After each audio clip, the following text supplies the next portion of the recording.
Good afternoon, guys, and welcome to another episode on the Honda Hornet Scrambler build. So we're going to be working on the frame today, and this still needs a lot of work. It's such a simple looking frame, but the rear subframe, which I made up in a previous video, needs a whole lot of work. It's very temporary at the moment. I've got to ground down all these old lugs, got to get the join right, got to get that welded up. It's only tacked on everywhere. It's a very temporary job. It's how I want it, but it does need all welding together properly. This is the rear subframe bracket which I made in that earlier episode. That's not even fixed to the frame yet. It's only got a tack on the other side. So I've got to take it off to clean up all the frame to get it welded on properly. And I've also got to drill the hole for the shock absorber bolt to come in and out. And I've still got the old lugs down here, which is part of the old subframe, which I couldn't get to when it was all together as a bike. So they've got to come off. And then I'm just going to give the frame a really good clean up, give it a good sand down, do any other repairs I need to do. We've got this strut at the front there that's rotten. That was behind the radiator. So I do need to sleeve some steel over that, get that repaired, and then get it all sanded down. And hopefully by the end of the day, I can give that a really good coat of primer, and that's ready for a black coat. And then we can start putting bits back on as and when they're finished. So we've got the engine down here. I've done nothing on that yet. That really just needs a good clean up. Mechanically, that's sound. So I'm not going to take it apart. I'm going to leave all the carbs on. They do need balancing, but I'm going to try and keep that as it is to keep this job and this project as simple as possible. But this will get a really good clean up, potentially a paint as well. And then got things like the swinging arm, and I've got the rear wheel over there, the front end over there. Front end needs a bit of work. We're going to upgrade the springs in the front, and I've got to do all the fork seals, and everything obviously needs to be painted and made to look like brand new. So loads and loads of work to do on this project. But today, and probably the next video, we're going to concentrate on this frame and get this buttoned up, get it sprayed up, so everything can start going back on. So before I take this rear steel section off, I've got to mark where it is, this side and the other side, and also just mark where that bolt is so I can get that drilled out, and then we'll get this back on quite soon. And I've also got some steel plate which I'm going to cut out, and I'm going to weld a plate underneath this rear subframe section, and that will just keep us protected under there, keep us dry, because I am going to keep some of the electric modules in there, as much electrics as I can fit. It's not an awful lot of room. But with that space there and under the seat, I can hide a bit in there. So a steel plate in there will be quite good. So we'll get that cut out in a minute, an old piece of scrap steel. Right, I'm just going to mark it with a pen for now, just roughly. And I will score a little mark in the frame in a second. I've got to get dead centre of that bolt. So I'm going to drill the hole slightly bigger than the bolt is. So I've got a bit of room, but visually it needs to be in the middle. So I'm going to go right there. That's the centre of our bolt.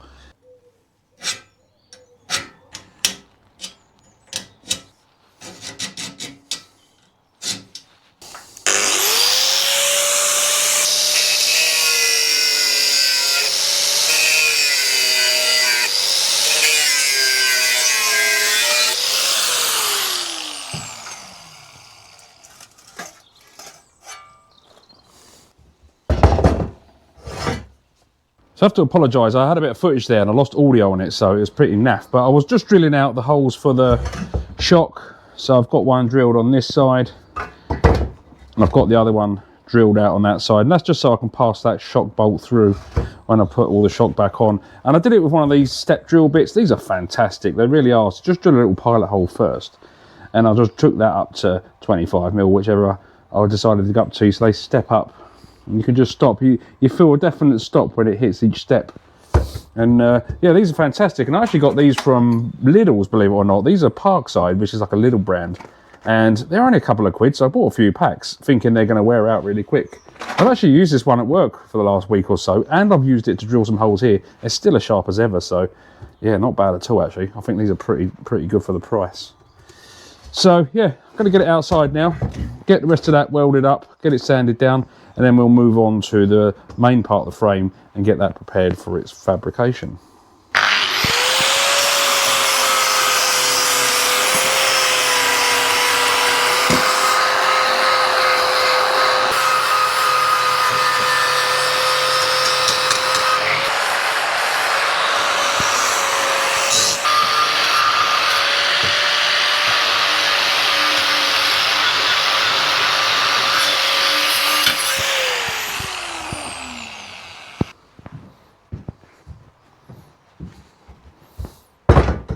So I'm really happy with that now. Using one of those grinding wheels, it does give that swirling effect on the steel. It's just a bit annoying, but I will sand that down and use some high build primer when I do the final coat, which should get rid of that. So we can just keep sanding until that's smooth. I've got a couple of bits here. Just there were so many lugs on this old Harley frame that I had to cut off, and unfortunately I did nick the frame there, so I've got to sort that out. I'll just put a bit of weld in there and then grind that back, rather than trying to keep grinding that and then the metal gets so thin, which won't be any good.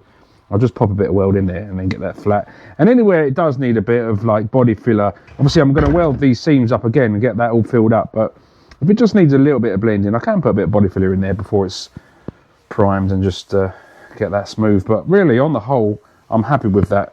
I've just got to now get the welding done on all the joints that I tacked on, and then we've got to make that plate for underneath to get that sealed in. And then once that's done, we'll put that aside, and then we'll get on with the main part of the frame, get that all customized and welded, and then we can get this all welded back on to the bike and give it a coat of primer.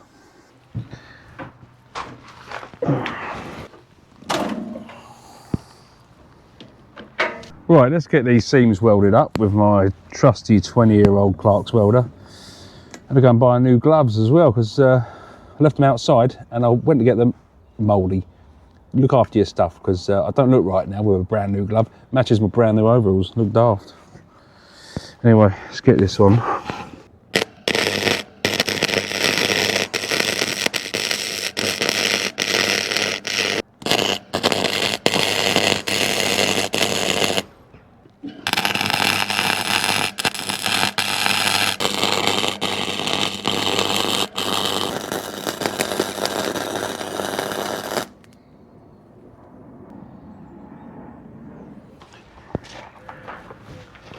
So there we are, that's all the seams welded. I've done that on both sides. Now, I'm no master welder.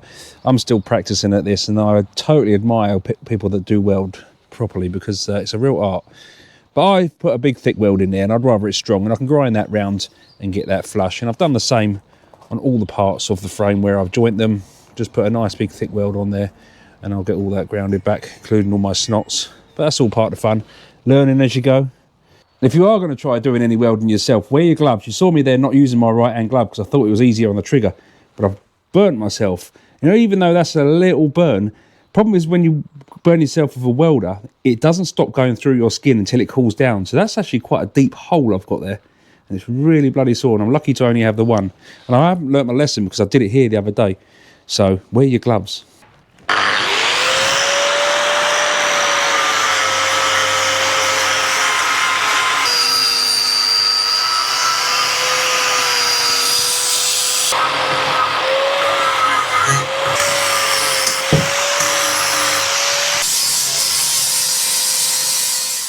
There we go, I'm pretty happy for that for now. Like I say, it does need a bit of work along that tube to get that nice and smooth, and I will just run a bit of body filler along there before I paint it and get that rubbed in. But on the whole, those two bits of metal haven't joined too bad.